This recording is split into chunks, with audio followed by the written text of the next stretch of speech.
Yes, how we doing, people? Welcome back to the 12th man. And of course, we've got Arsenal talk today because there's breaking news that Arsenal have appointed their new director of football, and it is Andrea Berta. It's the one that majority of people wanted. It's the one that I wanted. Certainly me and Curtis talking about it last week on his show about why we believe he's the best of the options. We're going to talk about that and more into detail. Romano, Ornstein, both dropping bombers around the same sort of time late last night. I was going to try and jump on, but you know what? I thought let's just do it this morning before the game. We can talk about the Old Trafford game as well, which of course happens at 4:30 in today's kickoff.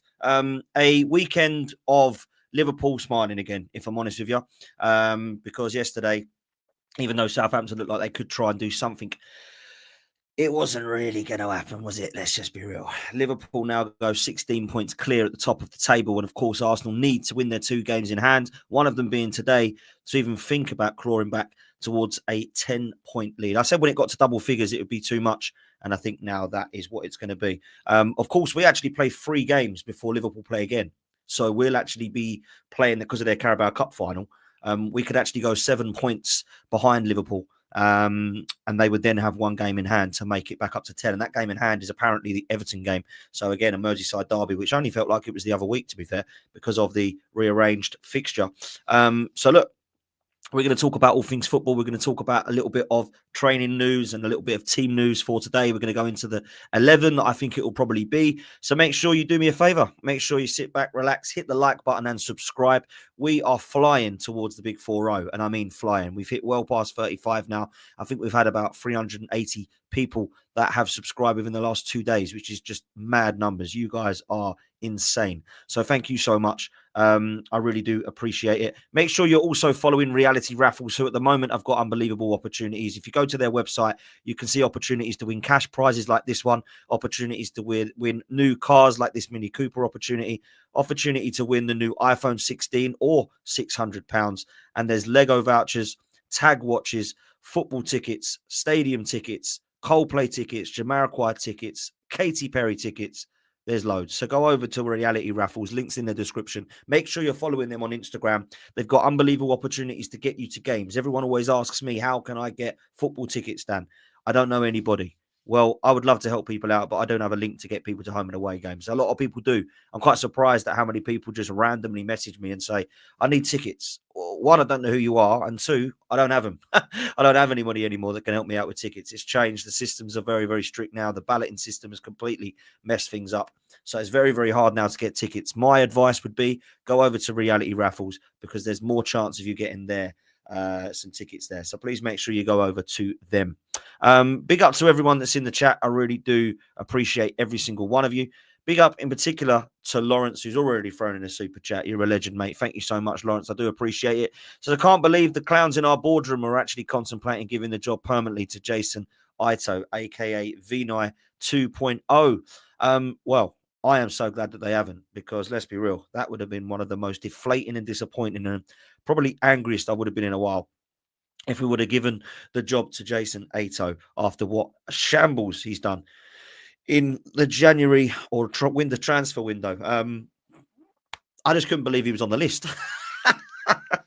That is absolutely incredible to actually put him on the list as someone who's done a very good job. No, we're going to get into the reasons as to why it's a good appointment and it's not a bad one. Jason Ito would have been a horrendously bad appointment. Big up to Ash. He says, smash the like and subscribe, people. Make sure we do that. Come on, man. We've nearly got 300 in here already. And we haven't even hit 100 likes. So let's get that up to well over 150 now, with 300 being in here. That's what I try and go for, people. Around 50%. Because I know half of you can't be bothered. Hitting a like button, it takes too much time and effort, doesn't it? Do you know what I mean? Like and subscribe. 2 buttons that are free, but no one can be bothered. You know what I mean? I know how it is. I always make sure, so I'm not hypocritical. Whenever I'm watching content, I hit like, subscribe, and then I'm watching. It takes 2 seconds, and it does allow that channel to grow, which is what we all want to do in this game, right? We've got to grow as a community and help each other out. So if you can do the same for me, I'd really appreciate it. Look, let's got to talk about it, haven't we? We've got to talk about the breaking news, which of course broke really last night, I suppose, like quite late last night into the early hours of most of you that are not in the UK. And you would have woke up this morning to hear that it looks like we have got our new director of football. And for me, I'm very happy. The reason I'm very happy is because this appointment, out of the names that were on the list, is by far the best. He is the most successful. He's probably the most experienced, or alongside some of those names, he's definitely as experienced as. And what I like is he's worked with an elite manager with a CV that says I win in Diego Simeone. Now, he's been there since around 2017, so he's had about 7 or 8 years at the club, and he's been phenomenal. And the reason he's been phenomenal is not just how successful they've been and how they've managed to compete and challenge pretty much every year at La Liga. They've obviously won stuff together. They've gone and lifted silverware together, Andrea Berta and Diego Simeone. And the list of names are incredible. In fact, I've still got them here because I did a show on it the other day. So for those that don't remember, these are the players, just some, that he has brought in. They've obviously brought some bad players as well. Let's not make it out that it's been successful.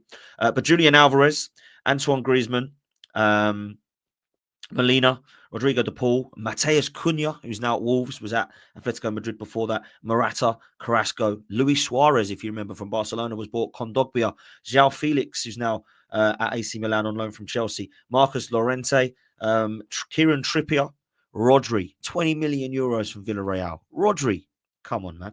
Diego Costa, Theo Hernandez, Diogo Jota, obviously now at Liverpool, Fernando Torres, and Vasalco. They are all players that have been brought in by or under the regime of Andrea Berta and Diego Simeone. Now, when you look at those names, the appointment is exciting because, yeah, they would have signed players that probably didn't make it at the club or weren't quite able to get into the first team and moved. Some of those names have gone on to move and find different career paths or different football clubs to go and play at an elite level at. If you look at Mateus Cunha and Diogo Jota, a lot of people didn't realise they were actually at Atletico Madrid. A lot of people thought that they were just bought from their national leagues.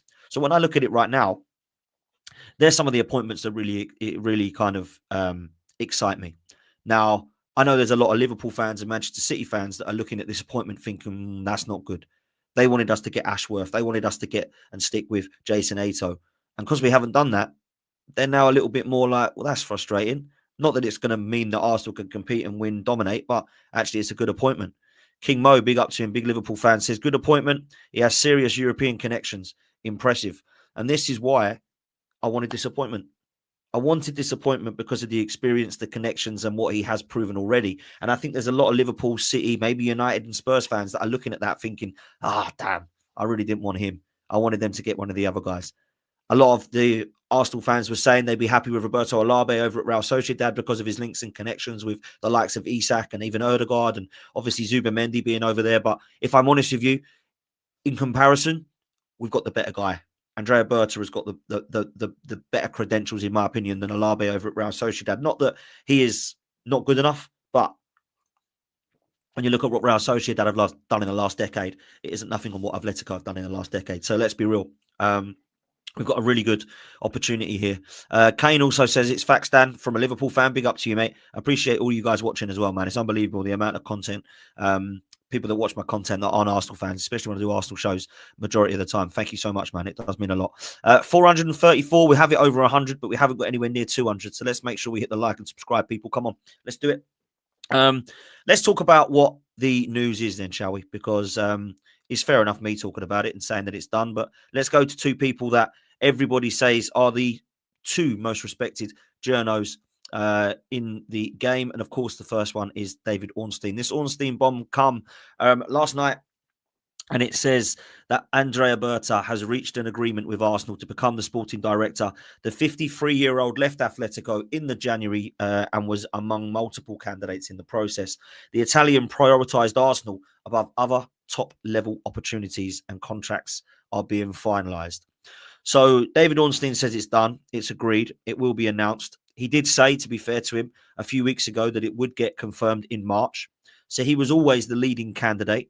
And if I'm honest with you, I'm glad that he is. Because when I heard the names, I thought, well, we're not going to get Berta. We're going to probably end up one of the others. So to get this guy among the names, to all the fans to be happy with it, is the first time that I've actually felt for a long time, wow, I've got the guy that I wanted. That doesn't normally happen. Normally, if it's a list of players and it's Isak or Jonathan David, we end up with Jonathan David. Yeah, because it's cheap. I wanted Brian Mbeumo. We've got Raheem Sterling. Yeah. Do you know what I mean? Like years ago, Zaha would be good. We end up with Pepe. Thomas Partey would be good. We end up with Danny Ceballos. Oh, we're linked with Kenyatte and Upamecano. No, we've got David Luiz. You know what I'm saying? So yes, that was before the times of now in terms of a different regime, but it was still the same ownership. Yeah, so I look at it now and think actually David Ornstein's announced something that I think a lot of Arsenal fans wanted to hear, and to see that we are actually the chosen club from Berta's side, and Arsenal as a football club have chosen Berta. That for me means that there's a real good relationship already, and that there's the excitement and there's a want and there's an ambition to do well at this club. So he's coming in with the experience, but actually he's believing that he can help. He's believing he could see what Arsenal are about, and what they're trying to start. Maybe he's looking at some of the players, like the likes of Saliba, Gabriel, Rice, Martinelli, Saka. They're all at good ages, and none of them are looking at like potentially sort of coming to the end of their career. So he's got potentially time to work alongside what that project looks like. We've definitely got some youngsters coming through. If you look at Miles Lewis-Skelly, Ethan Wanyeri, you look at Max Dowman. I mean, I saw a clip that Rio Ferdinand was saying, imagine if they would have actually kept hold of Chido Martin alongside Aiden Heaven, who have both gone to Manchester United. We would have had some of the best youngsters in England right now. So there is a future at Arsenal that looks bright in terms of the playing staff. There's definitely not a future at Arsenal you think, wow, they might need to start again here, like at Tottenham or potentially at Manchester United, or as some are saying, there's other clubs that need to kind of just blow it up and start again. Arsenal were there once. Yeah, Arsenal were there once. Towards the back end of Wenger days, it felt like to me we just needed something in every position. It was not really unfair to say that Arsenal at that time probably needed 9 or 10 players. And Manchester United, I think, in that boat now. You know, out of a squad of 22, 25, I think Manchester United probably do need 10 or 11 players, which is scary, really, when you think that they've spent an unbelievable amount of money. You know, people go on about Chelsea spending 1.5 billion, but I think Man United in the last 5 years have done that as well. So, yeah, that's where I'm at. So this is a really good appointment, but it's not just David Ornstein that's reporting it. Of course, it is being reported by others as well. And of course, that, or one of those people, is Fabrizio, who is someone that I think everybody respects, to be honest with you. And it's been reported from Romano as well, saying he's going to sign his contract as the new Arsenal director early next week. So we could expect it even tomorrow or Tuesday. He's always been the top candidate, and he gave total priority to Arsenal despite several bids. All documents in place, deal set to be sealed as reported this week. So this looks like it is a done deal, people. It does not look like it is going to go and fall on its face now. Now, he's obviously been brought in as an Italian as well. So he has got links over there. He's got links in Spain. He's obviously got links in Portugal. He's bought players of all sorts of nationalities that he's brought in, whether you're from Argentina, whether you're from Spain, Portugal, France, Italy. He's brought loads of players in that he has an unbelievable kind of track record, I suppose, is the best word to use, best term to use. So that's got to be good news, right? That's got to be good news that he's brought those sort of players in. So look, Romano and Ornstein believe it's done. What I really like about this is he's given total priority to Arsenal.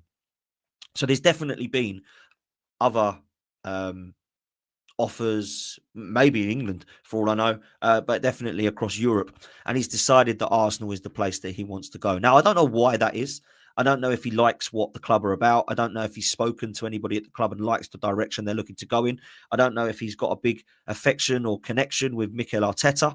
But it does sound as if there's quite a lot of people behind the scenes at Arsenal that are responsible for his appointment. So to be fair, you've got to give credit where credit's due.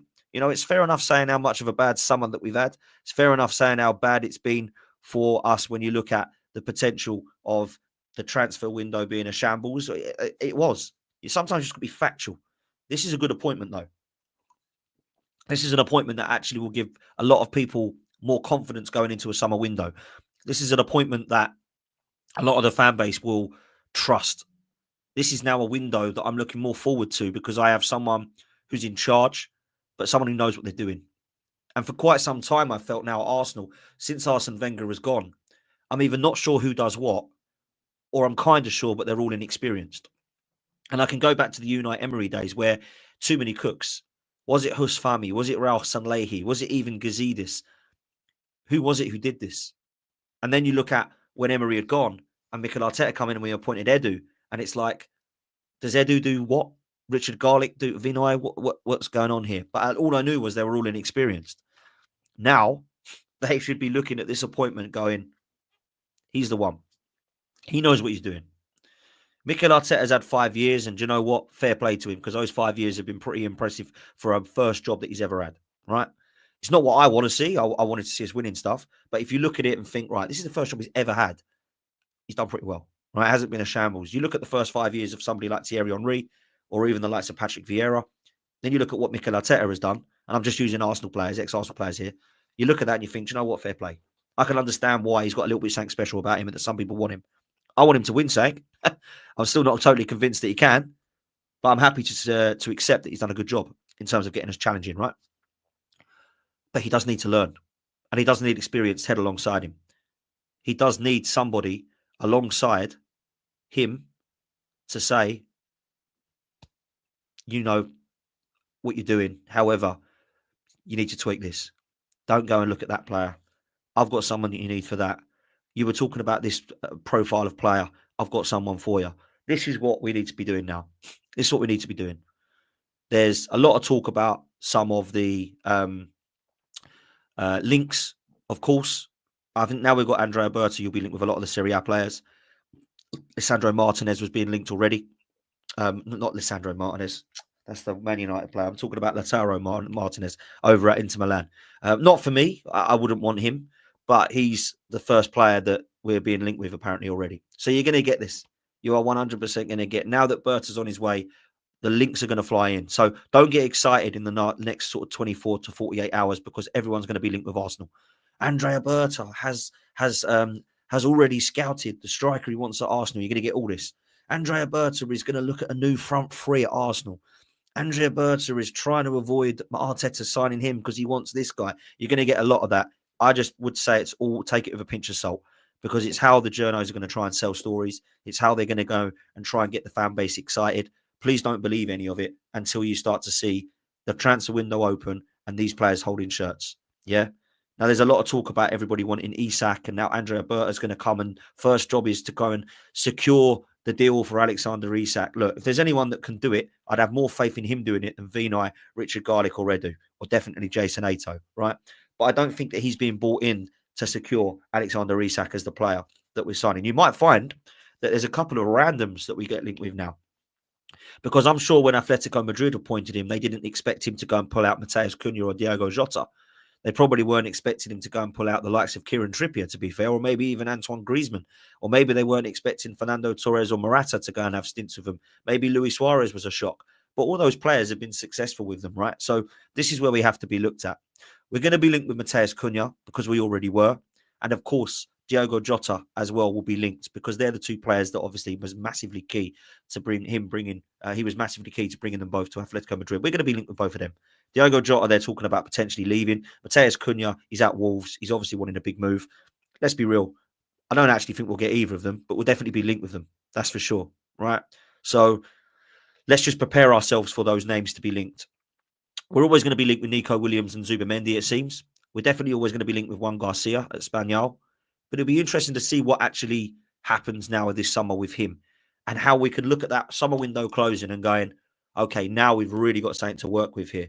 Because I've seen what Edu and Vinai and Richard Garlick do, and I've seen what Jason Ato can do, and now I've seen what Andrea Berta can do. And it will probably give us an understanding more of who the problem is. Because we've got scenarios, haven't we? We've got, Edu was all right. He got us some good signings and some bad signings. Erdegaard's come in, Ben White's come in, Partey, Gabriel, Rice. We're happy with that. But it weren't quite elite level, but it was all right. Jason Ato, big fat cross. Big fat cross. And then we're going to do two things. We're going to look at that and go, now that is a summer that I call a top summer. Look who we've got in XYZ. We don't need to name them, right? Andrea Berta.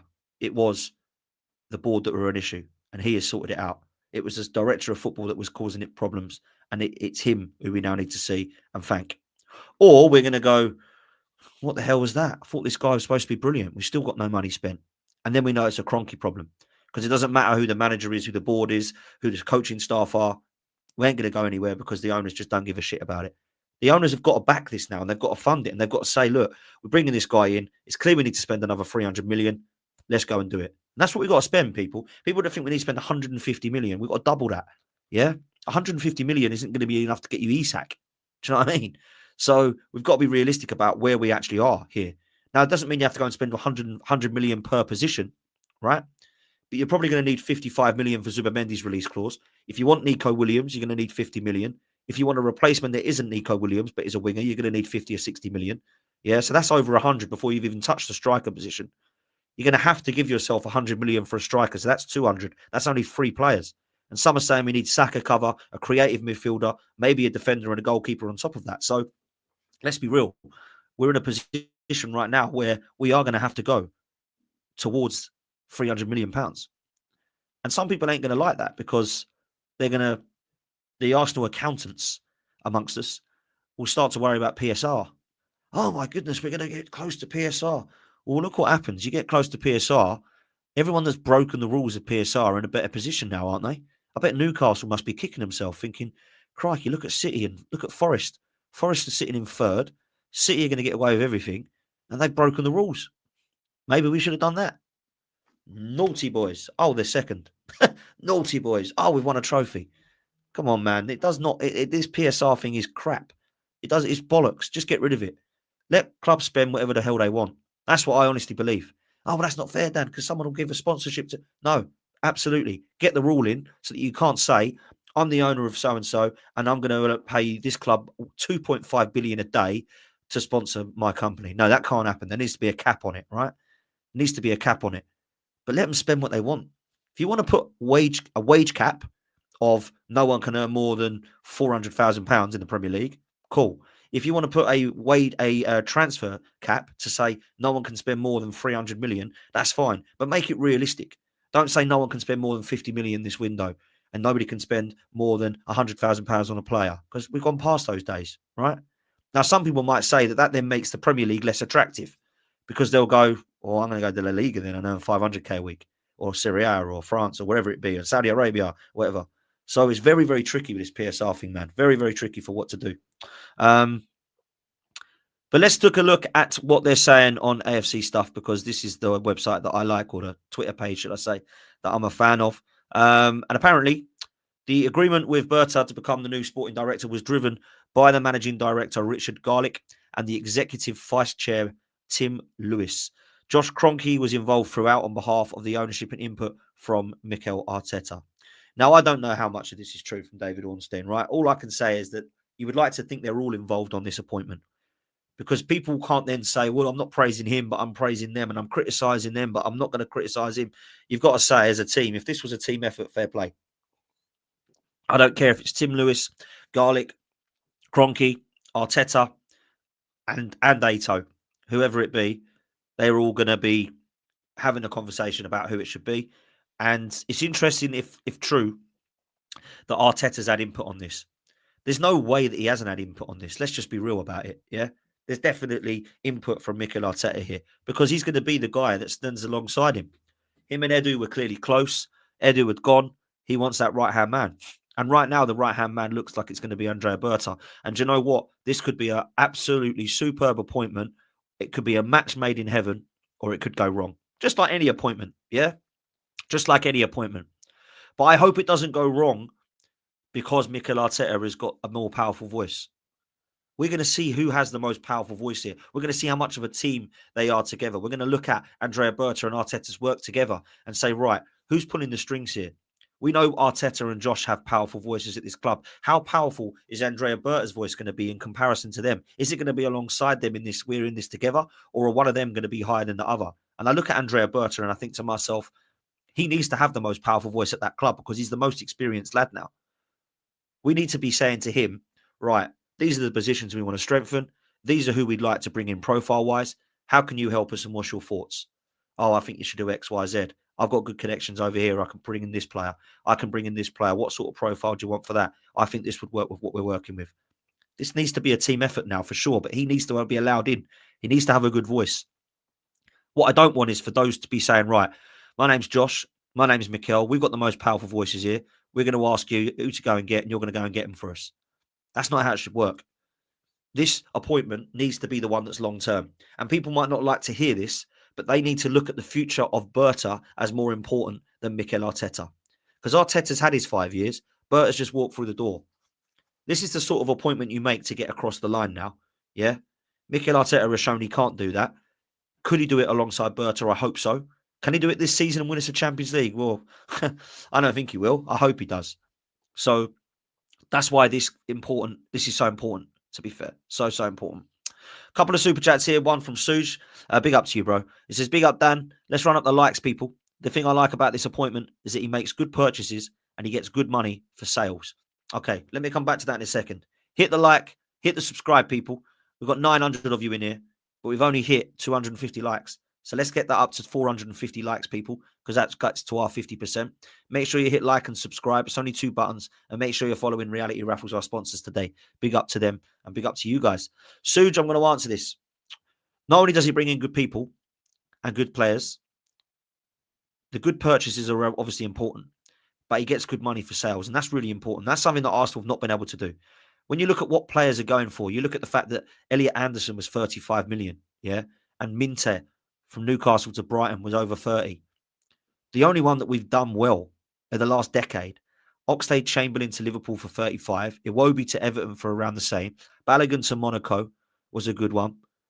But other than that, we're struggling, right? Eddie Nketiah and Smith Rowe, I mean, they're fair money, I would say. But there's nothing that I look at and think, wow. Granit Xhaka, £15 million. Matteo Guendouzi for like 10. Hector Bellerin went for next to nothing. Bernd Leno was £3 million and he's still playing in goal for Fulham. Martinez, 17 million for a World Cup winning goalkeeper. Some of these sales have been laughable. Absolutely laughable. So we got to get better at that. And I hope that Andrea Berta can help with that. Guna John, he says, cross our fingers and toes that Arteta can work with Berta to bring in trophies. If we are underwhelming windows and hear of gardening leave again, we'll know who to point the finger at. Hint, not the owners. Look, big up to you, Guna John. Always a legend. Thank you so much for your super chat. And like I say, we're going to find out what the real problem is at Arsenal if these problems continue. But essentially, you're right. We want to bring in Andrea Berta alongside Arteta so that he can bring trophies across the line because he's going to be massively key and important now. There's no point getting excited and then having no blame to point at him if it goes wrong as well, by the way. Don't think that just because we're all happy that this guy's coming in that he's not going to get any form of criticism just like Edu did when it went wrong. That's what's got to happen. You need to criticise when it is worthy of criticising. You need to praise when it's worthy of praise. So that's where I'm at. Big up to you, man. There's nearly 1,000 of you guys in here, which is mad. Please make sure you hit the like button. We're at 273. I need that to get to 495. 495. Come on, just shy of 500 likes, people. Come on, we can do that. There's well enough of you in here. Make sure you hit the subscribe button. It is free, so please make sure you do that. Let's take a look at some of the other news away from Berta. Obviously, we play Manchester United today at 4:30. We've got some reminiscing moments here of games that we played in the past. Welbeck's goal against Manchester United at Old Trafford. Romano talking here about the appointment early next week of Andrea Berta. And then we've got this stat here moving into Old Trafford. So we've got Arteta, who has won 7 of his 10 Premier League games against Man United. All managers to face the Red Devils at least 5 times in the competition. Arteta has the highest win rate of 70%. Now, I hope they haven't just jinxed that today, because of course we played them. Look, it's going to be tricky today. I can't lie, it is. And a lot of people will laugh and say, why? Man United are crap. Man United are not crap. They're trash, right? They're absolutely trash. But we never do well over there. We never do well at Old Trafford. I'm not saying we can't beat them because I expect us to win today, but I'm looking at that scenario thinking it's a tricky place to go. It's horrible. We couldn't beat them at the Emirates this season. We lost on penalties. We struggled when they shut up shop and we had to score by 2 set pieces to beat them 2-0 at the Emirates. Today is not going to be about PSV. Yeah? They're not going to come out and play like PSV did. They're going to sit there and go, right, let's just keep this at 0-0 for as long as we can. Take a point. We're in trouble. That's what it could be. So a lot of people are saying, 1-1 or 0-0 or that. Fair. I understand why. So look, I'll give my prediction in a minute. Put your predictions in the chat. What's the score going to be today? We're at Old Trafford. Going to go through the team in a minute. Going to talk about who's been in training. Going to talk about what we believe. What's your predictions, guys? Let you know and I'll give you mine. That's where I'm at. Nearly 1,000 of you in here. Make sure you hit like and subscribe, people. Come on. I don't usually beg, but we've hit nowhere near enough likes. So come on, let's do it. Okay, next bit of news here is Vieira and Keane talking back in 2023. To be fair, that was, I mean, the rivalry's never going to be like that, has it? Let's be real. Some news here as well, which could be quite exciting. Amazon started working on a documentary to chronicle the season of Arsenal's Invincibles in 2003-2004. It's thought the current project would be a lengthy, in-depth look at the squad. Now, that is something that we all must see as Gooners. That is the best time that I ever had supporting the club. And I'm not just going to bring in that season. Between 98 and 2005 are the best years that I supported Arsenal. Growing up back then, I was probably, in that time, 10 or 11, right the way through to about 16, 17. So I had all of my teens. My teenage years were unbelievable when it comes to Arsenal. No one could talk to me at school. I had a great school upbringing. Not like these youngsters now that are going to have trouble when they just get bantered the whole time. I honestly believe that was the most exciting time to support Arsenal. Going to Highbury believing we were going to win. Going to Highbury believing that there was going to be an opportunity for us to, how many are we going to win by today? And my best mate, Dan, who's obviously a massive Arsenal fan, his name's Dan as well. And we used to go to Highbury together and used to say, do you reckon 3-0? Nah, 4-0 today. All right, cool. And they surprised us and it'd be 5-0, like Leeds at home one night. Yeah? Henry scored 4 goals. And this is why I get so frustrated with this football club, because I remember those days. And I remember we were doing that at Highbury. We moved to the Emirates to win. Well, we already were. We moved to the Emirates to compete. We already were competing.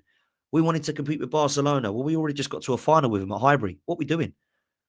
So if you want to move somewhere and upgrade and continue competing, fair play. But don't act like we weren't competing, because we went unbeaten. We won doubles. We won Premier Leagues. We won trophies. And we just got to a Champions League final. So don't tell me that we had to go there to make sure we compete, because we already were competing.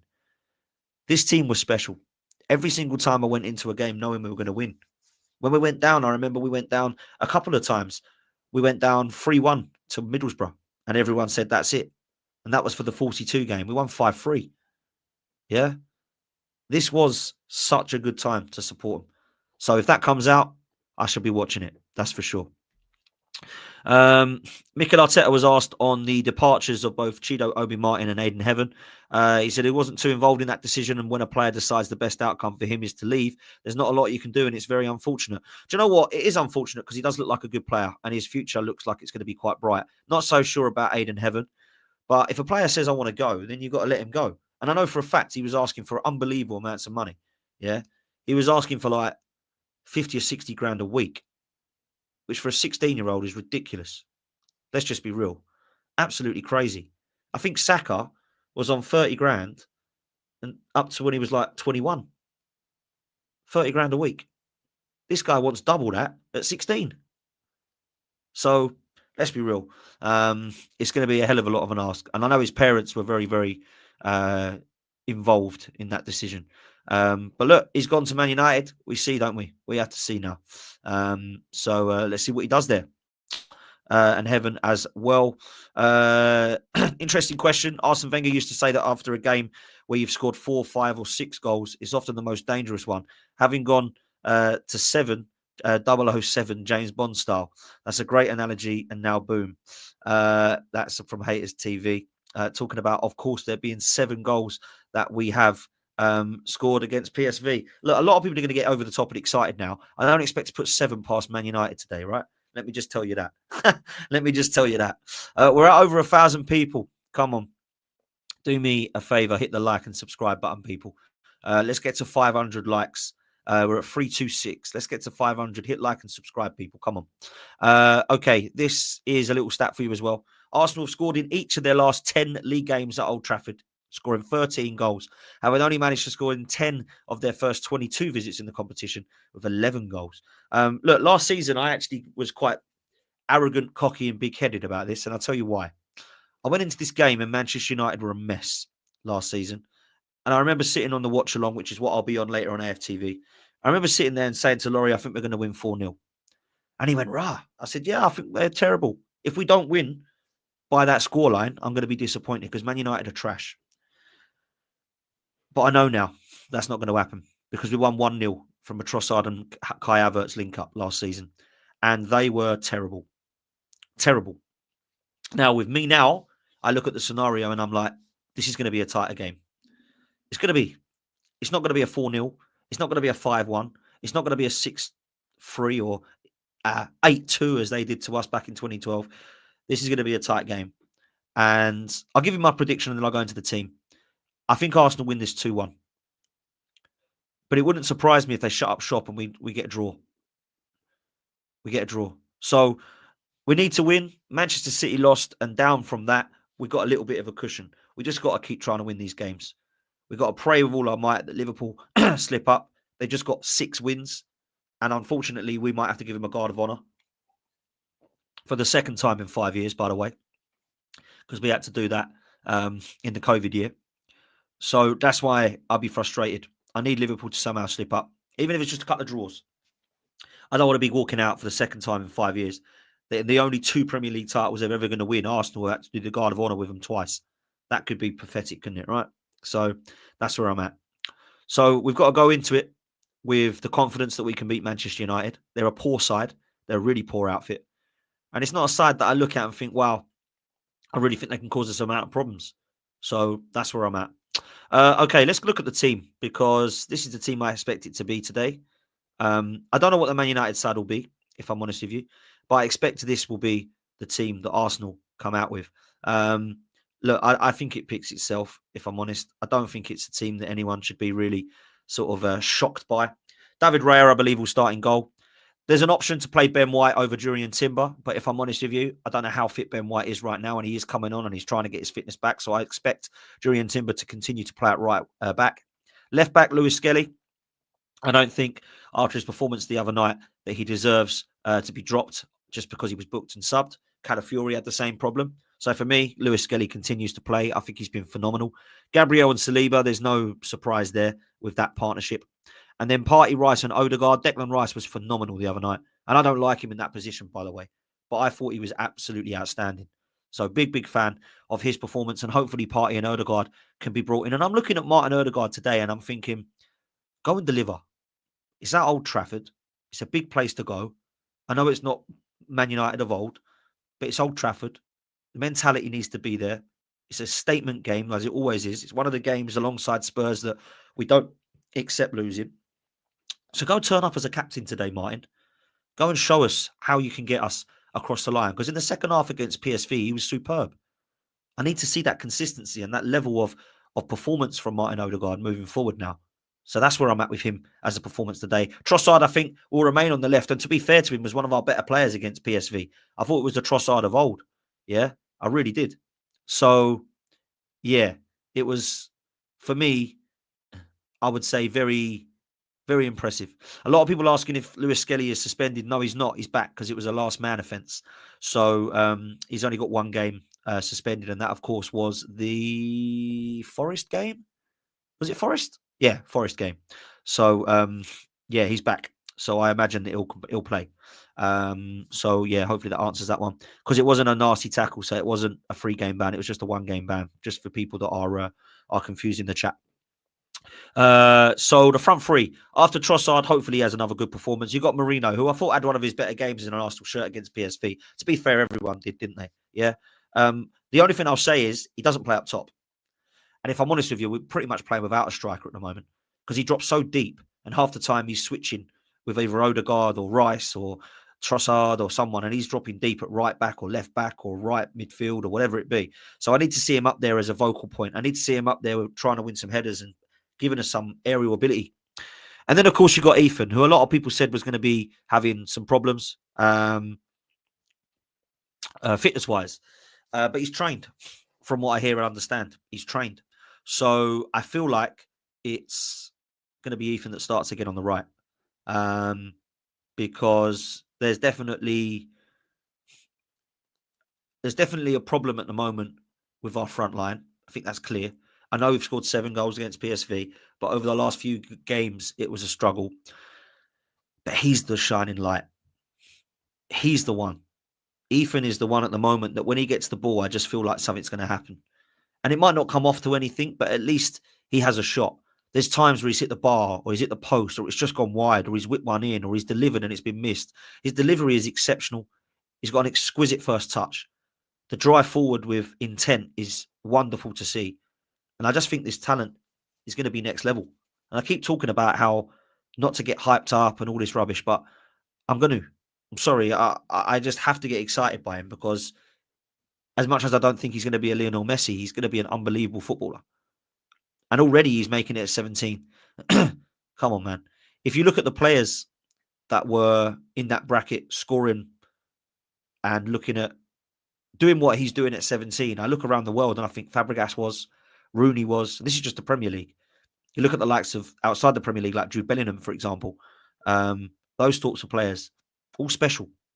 And this kid he is absolutely special. A lot of people saying Martinelli's travelled today. I did read that. I don't know if it's true. And I don't know if he has travelled, whether it's just to be travelling with the squad, to sit on the bench, or just to be in and around and amongst things.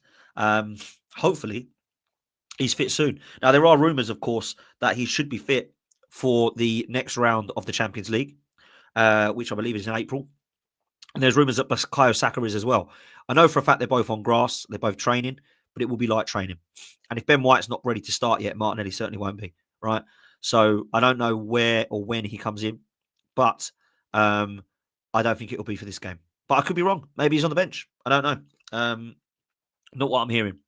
Look, Man United have got some good players. Let's just say how it is. Bruno can turn up on his day. Yeah. Kobe Maino's a good youngster. Dorgu's a really good youngster that they brought in. Obviously, Leda Yoro is still learning at the back. But we can get at them. They've got a goalkeeper who can make mistakes, so we need to put pressure on him. They've got a back three that is still chopping and changing. We've got to put pressure on them. We've got a midfield that we should be able to dominate with Partey, Bryce and Odegaard. Yeah? And then up top, we should not be allowing them to score goals. Because when you've got Garnacho, Xerxes and Højlund as your front three, we should be able to deal with that with Gabriel and Saliba. So if they score today, I'm going to be a bit peeved. The only reason I'm giving them a goal is because I do think it's going to be tight. I do. And I don't think it's going to be one of those games that we look at. Dorgu and Mainu are out today. Yes, I did hear that actually. Well done for reminding me. Apparently they're out. So that's really good news, isn't it? I mean, I would say they're two of their most exciting players.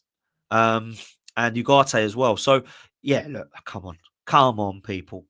We can't beat this Man United side with those players out. Come on. Like, we're not going to. We're not ever going to, right? Our record's got a bit better there. If I'm honest with you, it's because the Man United have just dropped in terms of form. So I'm going to go 2-1 to the Arsenal. I think we can score there. I'm looking at Ethan. I'm looking at Trossard. I'm looking at Marino. And I'm certainly looking at Martin Odegaard. And the reason I'm not looking at Partey and Rice is because Partey and Rice have been fairly consistent, particularly for Partey in this season. But in the last few games, Declan Rice definitely has as well. Certainly against PSV, I thought he was absolutely electric. It's one of the best games I think he's played for Arsenal, if I'm honest with you. He was absolutely everywhere, covering every blade of grass. So that's why I'm looking at him. For sure. Dansky says, Sunday morning, cleaning my flat and watching 12th Man. Like and subscribe, guys. 3-1 today. Dan, you're a legend. Thank you so much for that, mate. I really am appreciative of that. Please make sure you hit like and subscribe, guys. Come on. Just as Dan is saying. We've also got GM11. That's Martinelli. Goes more proof this manager kills potential.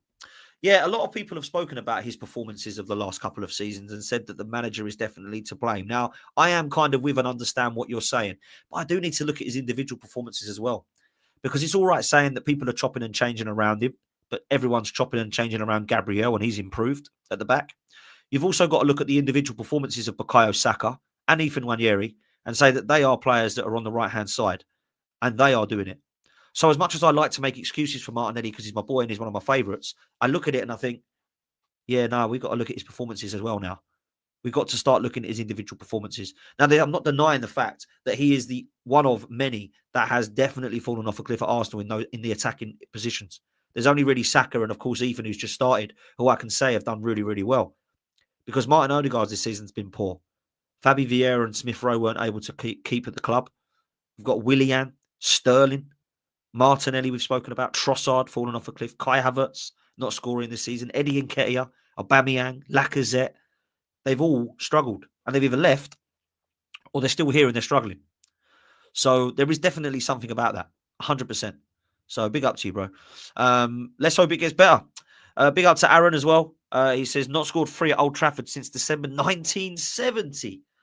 Wow. What? Wow. What a stat. Big up to Aaron, man. Wow. That's scary, you know. That is a scary stat. I can't believe that. Haven't scored 3 at Old Trafford since December 1970. That is absolutely mental. Wow. Make sure you go over to Aaron Talks Football because he spoke about this on his channel on Friday. Scroll down the years. I'm sorry, but that is quite embarrassing, you know. And I'm not saying that, you know, we should always be scoring 3 goals at people's stadiums, but come on. The last time we scored 3. Well, let's do it today then. That's what I'll be saying. Let's do it today. 79 was a neutral ground. Yes, it was. Charity Shields, I'm sure we've done it, but that's a neutral ground. I remember we won 2-1 at Old Trafford against them in the FA Cup. That was Danny Welbeck, but that was 2-1. Wow. We scored 2. We scored a goal. We scored 2. But I cannot remember the last time. Yeah, like you say, that I can. You're right. Wow. That's mad. Absolutely crazy. 1970. Let's hope we do it today. Let's hope we do it today. That's what I believe. He's come back to me. Big up to you, bro. Pro Evo manager says, agree, bro. Our left generally been bad for 2 years. I think the whole of our left-hand side has been bad for 2 years. I genuinely believe Lewis-Skelly deserves to start here. I don't think we should be going and buying another left back. Yeah, I think we keep him and then we use Timber and Calafiori as backup. Gabriel obviously stays put. I would love to go and buy a left 8, a left winger, and a centre forward this summer.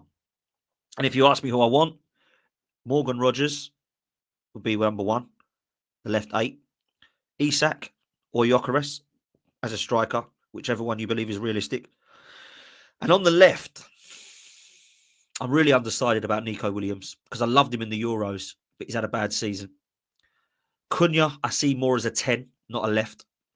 Lookman would interest me. Mitoma would interest me. And then after that, I'm struggling. I wanted Kvaratskhelia, but obviously he's gone over to PSG, which I just think is a madness that we let that go for 63 million. Crazy. But that's it.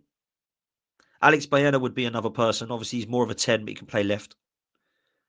That's where I'm looking at. That's what I'm looking at. So let's see. Maybe Andrea Berta is the guy to come and sort this out. Kudus, I see as the right winger. From what I hear from West Ham fans, he can't play on the left. He just is quiet. That's why he's had a bit of a poor season. Wirtz would be more of an attacking midfielder, but he'd be the number 1 that I'd go for. I just don't see it happening. I think he's going to go to Man City or stay there, or maybe even go to Bayern Munich. Yeah, that's where I'm at. That's where I'm at. Morgan Rogers is not even an 8, Dan. Morgan Rogers can play anywhere. But in that attacking 8, Morgan Rogers would be brilliant. Or if you want to play Rogers in the 10 and have Erdegaard dropping in the 8, which would be my preference, then we'll do that. We'll do that. Zaragoza. People keep saying Zaragoza. Who's Zaragoza? I don't know who that is. Zaragoza. I'm not sure who that is. Is he a left winger? Brahim Diaz. I mean, that would be a dream. I don't think that's going to happen. Mitoma's a good shout, to be fair. Rogers can play 8, 10 and right wing, and to be fair, left wing. So, yeah, fair play. Lautaro Martinez is linked. Yeah, a lot of people are saying this. I'm not sure about this one, man. I'm not sure about this one. Like, I like him, and then I don't like him. I see him for Argentina. He's floppy and he's missing. He's scuffing shots. Brian Zaragoza. Who is this guy people are talking about? Is this someone that Lee Gunner has spoken about? Brian Zaragoza, yes, a Spanish footballer. Who's he play for? So this guy, excuse me, is playing for Osasuna.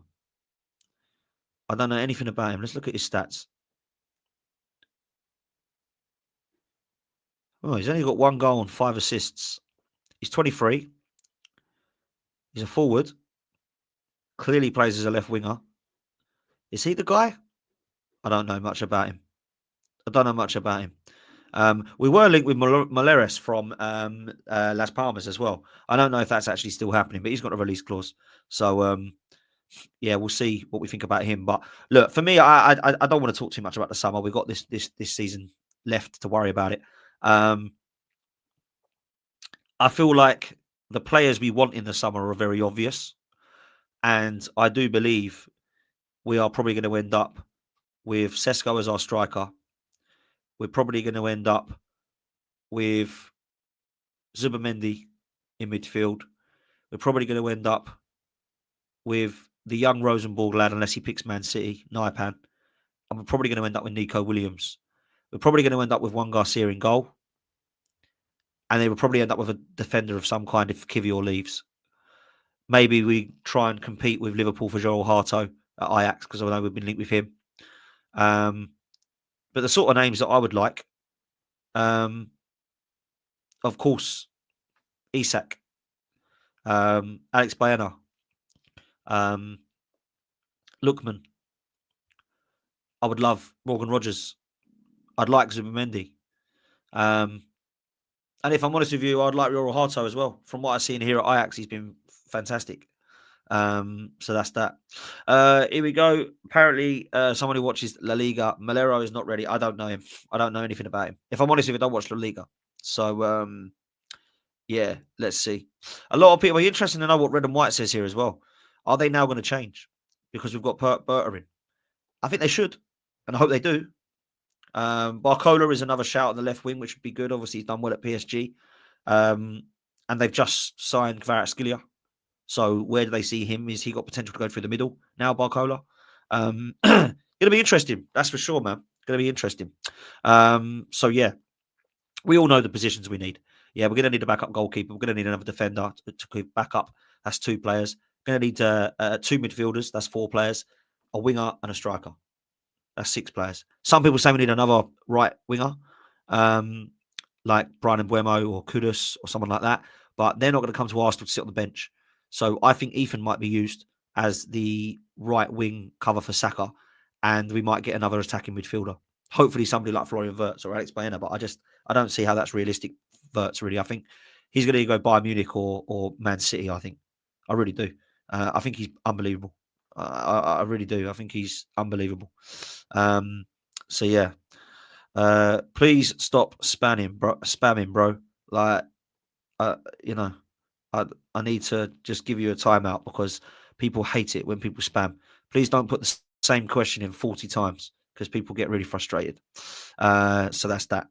Listen, I'm on the AFTV watch along later, so make sure you're tuning over there for the game. That should be a good one. Hopefully, we get the job done. Hopefully, we score 3 goals. If we haven't done it for so long, hopefully we do. And we get to a point where we can actually say we've now done it and we've scored 3 goals. Over there. So that's what I'm kind of hoping. What we got now? Okay. Let's send you over to Just Joe because Joe is at the moment chatting. And he sends us a lot of love, man. I do love Joe. If you're not following Just Joe, you need to. Because for me, one of the best content creators out there. And you need to go say hello to him, man. So go and spam the chat. And I tell you what I want you to do. I want you to go over there. And I want you to say, get Leeds back to the Prem. That's what I want you to say. Get Leeds back to the Prem. Dan Potts raid, get Leeds back to the Prem. That's what you need to do. Big up to everyone that's here, man. Make sure you hit the like button and subscribe. Go and spam Just Joe's chat. He's just about to prepare for his watch along. Say Dan Potts raid, 12th man raid. Get Leeds back to the Prem. He will appreciate you all, just as I do. I will be back later on with match reaction, and this is London tonight. So make sure you join me then, and we'll see you next time up the Arsenal. Come on, you Gunners.